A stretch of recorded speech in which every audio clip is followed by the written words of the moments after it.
बातमी बीडमधून आहे। बीडच्या जिल्हा कारागृहामध्ये नेमकं चाललंय तरी काय असा प्रश्न निर्माण होतोय आणि असा व्हिडिओ समोर आलेला आहे। कारण याच कारागृहामध्ये कारागृह अधीक्षक पेट्रस गायकवाड यांचे खासगी वाहन एका कैद्याकडून धुतलं जात असल्याचं समोर आलंय।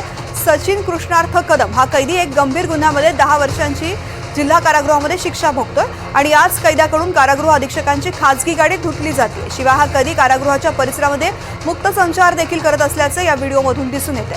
2 दिवसांपूर्वीच कारागृह परिसरात मोठमोठ्या झाडांची कत्तल केल्यामुळे गायकवाड वादामध्ये सापडलेले होते। आता या प्रकरणाचा विभागीय कारागृह उपमहानिरीक्षकांकडून आढावा घेण्यात आलेला आहे। आता त्यानंतर हा प्रकार समोर आला। आकाश सावंत या संदर्भातली माहिती देतात। आकाश, नेमकं हे प्रकरण काय आहे, कशा संदर्भातला हा व्हिडिओ आहे?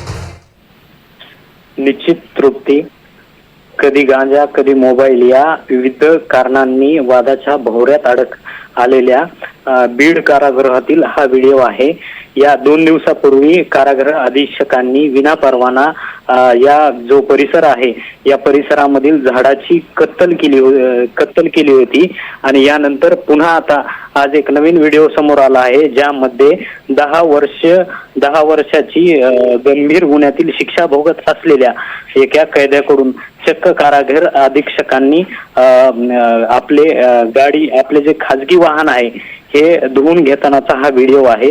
आणि दुसरा जो व्हिडिओ आहे त्यामध्ये कारागृह अधीक्षकांनी जे कपडे असतात ते कपडे वाळवत घालण्यासाठी एक कैदी काम करत, घरातील कैदी खाजगी काम करत असल्याचा या व्हिडिओ मधून बघायला मिळत आहे, जे की कायद्याला धरून नाही, कैद्यांसाठी देखील एक स्वतंत्र कायदा आहे, ज्यामध्ये असे घरातील वैयक्तिक व कोणतीही कामे कारागृह अधीक्षक करून घेऊ शकत नाही। कैद्यांसाठी स्वतंत्र नियमावली असते, ज्यामध्ये की कारागृहातील स्वच्छता असेल, बाग असेल व शिवणकामाच्या वस्तू असतील, असे विविध काम त्यांच्याकडे असलेले हे केलं जातं। मात्र दुसरीकडे बघायला गेलं तर कारागृह अधीक्षकांनी चक्क आपले खाजगी वाहन व घरातील कामं कैद्याकडून करून घेत असल्याचा व्हिडिओ जो आहे तो समोर आलेला आहे।